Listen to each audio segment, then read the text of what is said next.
Hey, what's up everybody? Stop making your illustrations look like creepy photo negatives. In this tutorial, I'm going to break down the color offset technique in Adobe Illustrator to ensure your characters look perfect on any background.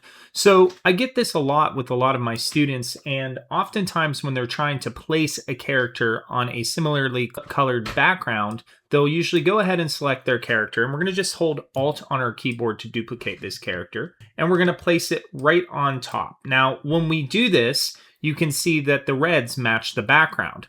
Well, the logical answer for most who are beginning in Illustrator is going to take your eyedropper tool, or I on your keyboard, and go ahead and sample a white color. The problem is we get this really creepy negative effect, and it's not really giving us the detail and, to be honest, the cuteness that our original dog has had. So let's do it a better way. And this way is really repeatable if you're trying to make, for instance, like sticker outlines or anything like that. It's really nice to do. So I'm going to go ahead, I'm going to lock this top layer, and I'm going to open up this bottom layer. And I'm going to make sure I'm on my selection tool or hitting V on my keyboard. I'm going to highlight this element, and I'm making sure, again, I'm holding that Alt key down to duplicate it. And we're going to just drag this on top of our red background. Now, I like to lock my red background just to be safe. And I want to make sure that this one that I duplicated, which I can tell because it has this box next to it, is placed above that locked background. And I'm going to lock this one just to be safe as well. So now that I only have this one layer, I'm going to go ahead and use some offset to help show the proper puppy dog. And now what we're going to do is I'm going to click away just for a split second, and you may have some of these artifacts. They won't really mess with your piece in the long run, so don't worry if they're showing up. But what I'm going to end up doing here is getting the shape tool and making sure that my foreground color is set to white.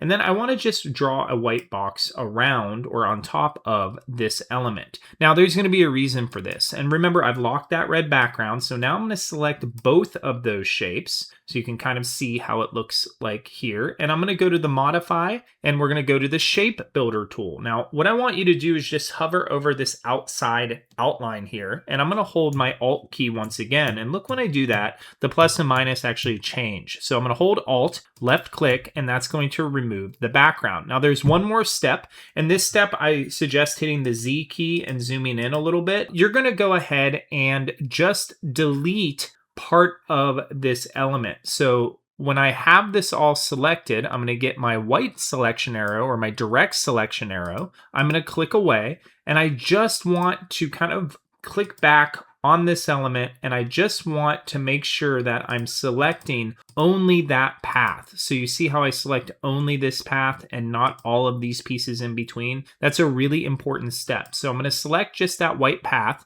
and we're going to go to Object, and we're going to go to Path, and we're going to look for Offset Path. That's just going to essentially scale this up in a uniform way. And 10 is a little much. If you're making a sticker, you may want to have that a little bigger. I'm going to go with maybe, I don't know, 6. I like a miter limit of 4. The lower the miter limit, if I hit that, you'll kind of see it just plays with the corners a little bit. So 4 is usually a good number. I'm going to then hit OK. One last step here is now you have two paths. So you have this new outside one and you have this inside one here. So if I select them both, I want to grab that inside one, and I just want to hit delete. Let me show you again. I'm going to hit Control Z. We have two paths essentially. We have kind of an outer path that we created and that inner path. I'm going to go ahead and use that white selection or direct selection arrow just to click only the outside path, hit delete. Now the fun part. Now that you have all these elements together, we're going to go back to the direct selection tool, and I'm going to hit Z, and I'm going to hold down that Alt key to zoom out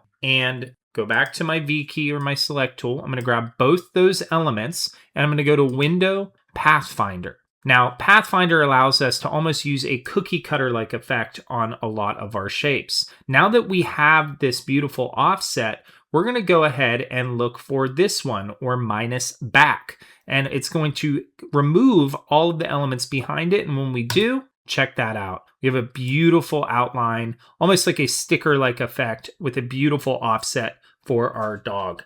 Now, if we look at both of them side by side, let me hit Z and the Alt key one more time. You can definitely see the difference. This was the original way. That really didn't give us the character that we were looking for in our illustration. And then this is the way with that offset method I just showed you. If you like this video, please hit that like button and be sure to subscribe for more. I'll see you in the next one.